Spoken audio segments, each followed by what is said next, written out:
Hello, and this is In the Kitchen with Mama, and I'm Mom Debbie. Welcome to all of our new viewers, and welcome back to all of our returning viewers. And I hope all of our new viewers will be returning viewers one day. I hope you have a chance to check out the previous recipes. They're all delicious and all my family's favorites. Today though, we have a recipe that has been my family's favorite for years, and they constantly are asking me to make it. We're making chicken and dumplings, and I have my granddaughter here, Cameron. Hi everyone. And it's one of her favorite recipes, so that's why she's helping me. And it's nice to have someone to pass the baton to, and maybe she'll start making it. Am I right? I can't wait. She can't wait. I don't know about that one. So we're going to get started now, Cameron, with making the broth, which is a very important part. But first, we have to do our housekeeping. Our hair is pulled back. We've washed our hands. We've washed the area that we're working in. But because we're going to be handling chicken today, we need to put our gloves on. Okay? So let's do that. And remember, you can find the recipe in the description box after clicking more. Oh, thank you for saying that. I almost forgot about it. So we have our chicken cut up. It's a whole chicken cut up. It's better to use whole chicken because you have all the bones and everything. It brings out the flavor. So Cameron, let's get the stuff in here, and I'll put some in, you put some in. We happen to like a lot of white meat in my family, so I use more breasts than most people do. So we got the chicken in, okay? Yeah. Next is, I just take some celery and I put the whole celery in. You don't have to worry about anything because guess what? We're gonna strain this whole pot after it cooks. And then the onion.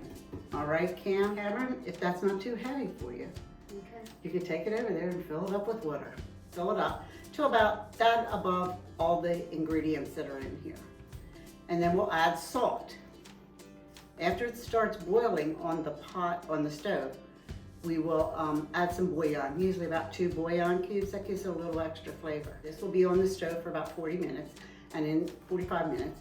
And in that time, you make your dumplings. Afterwards, you strain it, throw away the celery and the onion, take the meat off the bones, and you have your chicken. Cut it up in any way you want.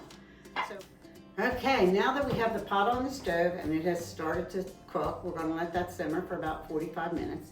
We're gonna make the dumplings, and this is the hardest part. Not putting the dough together, it's when you go to roll it out. Okay. You can build muscles, I'm telling you.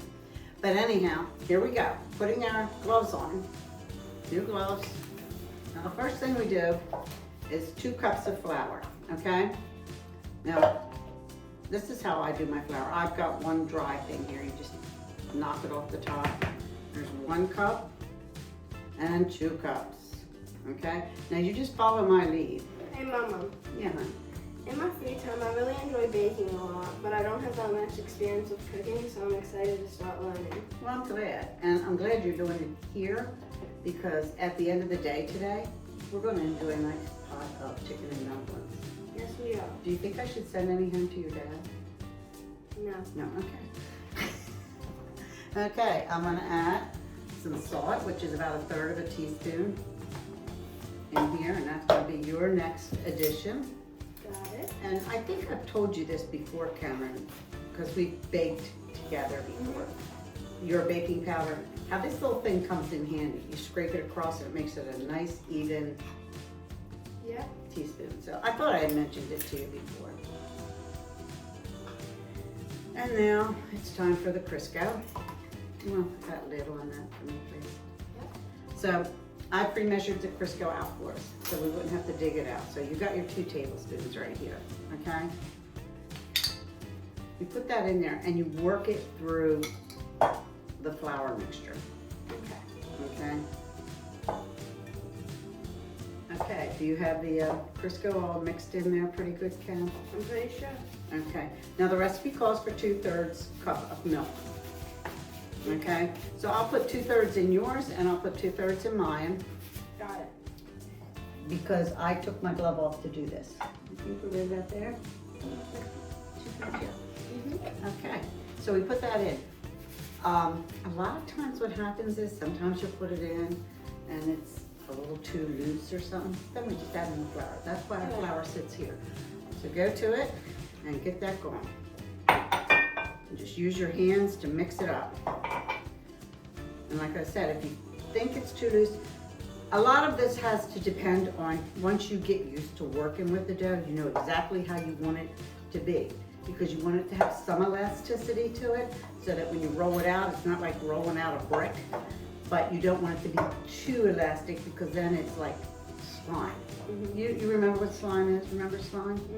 Yeah, that's what it's like sometimes. Now, when we roll it out, we're not going to use gloves, because that would just make it too hard. You have to be able to work with the dough a little bit. My dough is just about ready. How's yours doing? It's getting there. Okay. Oh yeah, that looks good. But see how my dough comes and I can actually feel it, work with it? That's what we need to have. Okay? So let's get rolling. Okay, Cameron, like I said, we're going to get rolling now. Now, I've grabbed some pieces out of my dough. I've asked you to break yours up in 4 little quarters so that you have a rough idea of what's easy to roll out. First thing you do is you get a little bit of flour and put it on the counter. Okay, I always use my counter. It's nice and clean, just washed it, everything's good. Then I just stretch the dough out a little bit, okay? Then I put it down and take my rolling pin and get rolling. Now, if it starts moving like mine just did, just flip it over. Okay. That just means that some of the flour, I might have used too much flour on it, okay? Some people like their dumplings a little thicker. Some people like them a little thinner. Okay. We do ours thinner unless we're doing the drop dumplings. Now, once you're ready, you let me know. Also, after this, can we have a pickle break? A pickle break? Okay, that would be good. When you have a pickle break, I'm gonna have a tea break. So afterward, that's always a good idea when you're baking or cooking. Always take a break, either tea, pickle, whatever. It doesn't hurt, because that way you enjoy what you're doing more.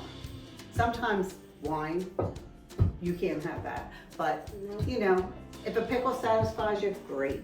So while you're getting yours all stretched out, get my pizza cutter, and I go down the line, and I cut the dough that's on there. And since I'm not selling these commercially, they don't have to be perfect little squares.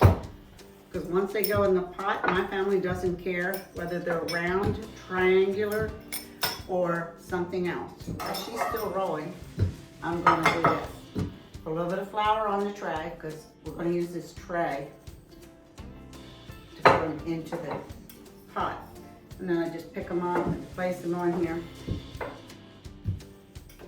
And I just line them all up. And I'll pile them all in here. Now, make sure you do use the flour, and I'll tell you why.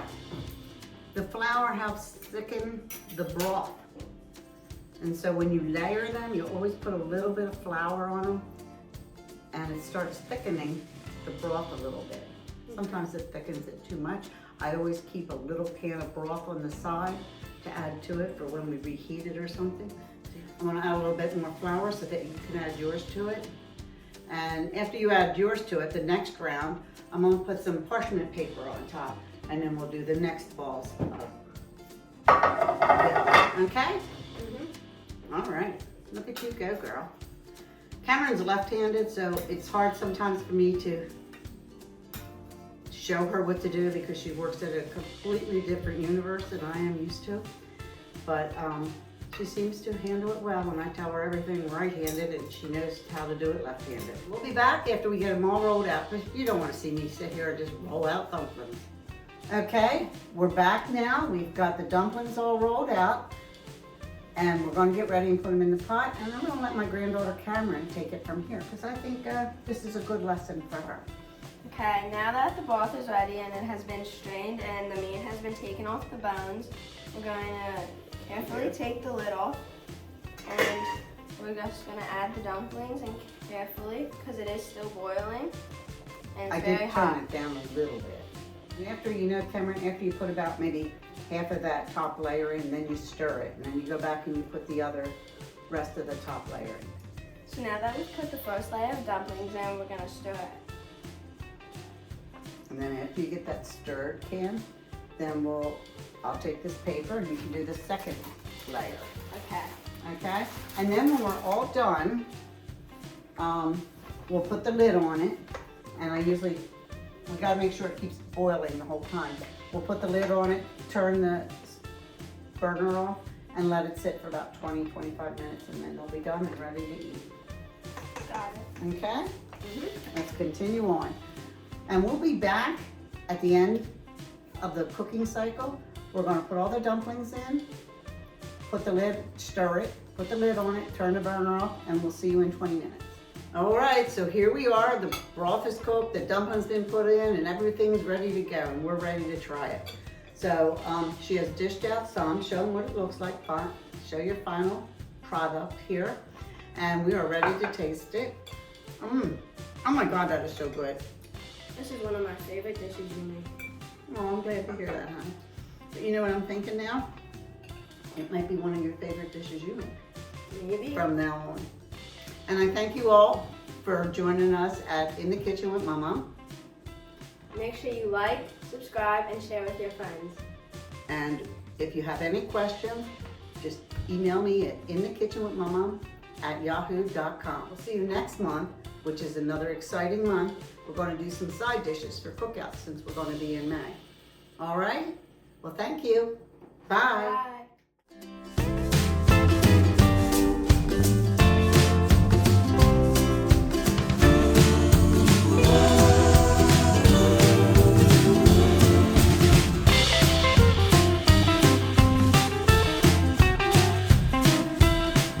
And we are ready to taste it. Okay, you ready? Go. It helps to be